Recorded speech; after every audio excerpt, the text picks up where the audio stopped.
નવરાત્રી દરમિયાન કચ્છમાં ભજવાતી દાયકાઓ જૂની ચામર પૂજા એક એવી પરંપરા જે કચ્છની ધરતીને આધ્યાત્મિક અને સાંસ્કૃતિક રીતે સમૃદ્ધ બનાવે છે અને જેનું ગૌરવ દરેક કચ્છી લે છે। આ વિધિ દ્વારા રાજવી પરિવાર માતાજીની કૃપા અને આશીર્વાદ મેળવી પ્રજાની સુખ સમૃદ્ધિ માટે પ્રાર્થના કરે છે। નવરાત્રીના પાવન પર્વ પર કચ્છમાં માતાજીની આરાધનાના નામે થતી ચામર પૂજા ખૂબ જાણીતી છે। કચ્છમાં રાજાશાહીના સમયથી ચાલી આવતી નોરતાના 5મા દિવસે થતી ચામર પૂજાની પરંપરા આજે પણ જીવંત છે।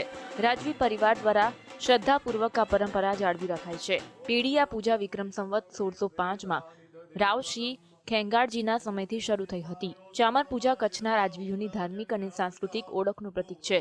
ભુજના દરબારગઢના આયના મહેલમાં રાજવી પરિવારના હનુવંતસિંહ દ્વારા આ પવિત્ર ચામર વિધિ નિષ્ઠાપૂર્વક પૂર્ણ કરાઈ હતી। 250-300 વર્ષ જૂની પ્રથા છે, પૂજા છે, જે અમે કરતા આવીએ છીએ કુટુંબમાં। આ ચમર અમે ઉપાડીએ છીએ, આ માતાજીનું અંગ છે અને આ પૂજાથી અમે એ જ ઈચ્છીએ છીએ કે લોકોનું કલ્યાણ થાય, દેશની પ્રગતિ થાય અને દુનિયામાં શાંતિ રહે।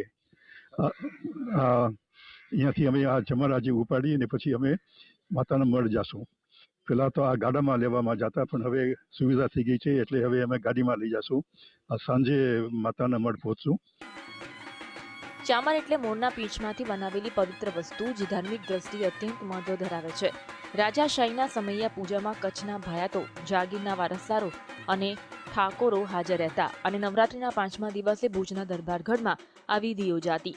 પૂજા બાદ ચામરને પહેલા રથ દ્વારા અને હવે આધુનિક વાહનો દ્વારા નવરાત્રીના 7મા દિવસે માતા આશાપુરાના મઢ સુધી શ્રદ્ધાપૂર્વક લઈ જવામાં આવે છે। 8મના દિવસે રાજવી પરિવાર દ્વારા મા આશાપુરા માતાજીના મંદિરે વિશેષ પૂજા અર્ચના કરવામાં આવે છે, જે કચ્છની આસ્થા અને ભક્તિનું પ્રતીક છે। જાડેજા વંશના રાજવીઓ માતા આશાપુરાને સર્વશ્રેષ્ઠ માને છે અને પોતાને માતાજીના સેવક તરીકે સમર્પિત કરે છે। ચામર પૂજા ભક્તિભાવને જાળવી રાખવાનો એક પવિત્ર પ્રયાસ છે। આ વિધિ દ્વારા રાજવી પરિવાર માતાજીની કૃપા અને આશીર્વાદ મેળવી કચ્છની પ્રજાની સુખ સમૃદ્ધિ માટે પ્રાર્થના કરે છે।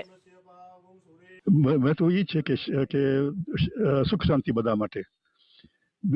મેં આપણે કીધું છે એમ કે દુનિયા માટે શાંતિ, દુનિયામાં શાંતિ, લોકોમાં કલ્યાણ અને કચ્છ માટે આપણે પ્રગતિ, એ અમારી પ્રાર્થના છે માતાજી પાસે, જે અમે દર વર્ષે આ રિન્યુ કરતા આવીએ છીએ કે આમ જ રહે અને હું ઈચ્છું છું કે બધા સુખ શાંતિથી રહે અને ભાઈચારો રહે બધામાં।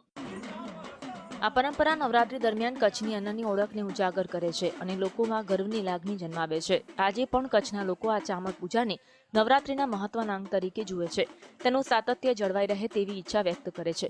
આ પરંપરા કચ્છની ધરતીને આધ્યાત્મિક અને સાંસ્કૃતિક રીતે સમૃદ્ધ બનાવે છે, જેનો ગૌરવ દરેક કચ્છી લે છે।